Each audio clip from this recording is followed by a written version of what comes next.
Hello, we're back. Hey guys, a beautiful day, my Francis for M1 TV, and right now guys, we're doing this fixing job over here. It's a beautiful morning. It's Sunday morning, and let's investigate and know what's going on with this one. So guys, this is a rim of a motorcycle. As you can see guys, here we go. Medyo may problema siya guys, kasi itong rim na ito mga 10 years na yata. So natural guys, possibility is masisira siya at kakalawangin, and we find a problem with this one. Ito, we're going to fix this one guys. Yan guys, nagkaroon siya ng crack, nag-crack siya. So all we have to do right now is i-weld natin yan para hindi siya matuloy na masira. Then meron sa mga butas guys, fill upan natin yan ng welding para hindi siya matuloy masira. At may sumigaw doon, ang ingay niya, nagbablog ako. And aside from that, we're going to coat this one with anti-rust o yung tinatawag nilang primer para hindi siya halawanan todo. Yan guys, ano, there we go.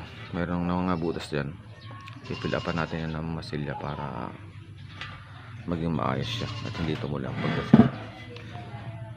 And okay, let's do it. Join me as I fix this one. Hi Francis for M1 TV. Have a good morning. This is fixing job for the day.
Once again, this is Mike Francis for M1 TV. Is still fixing this one, and there we go.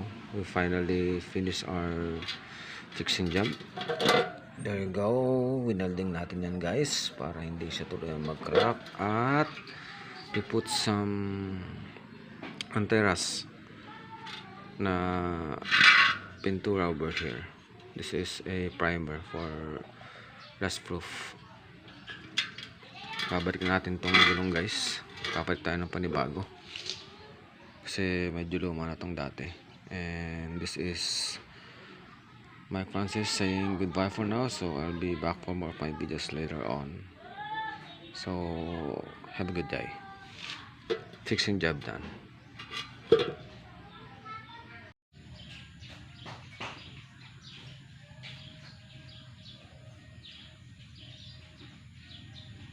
Speaking.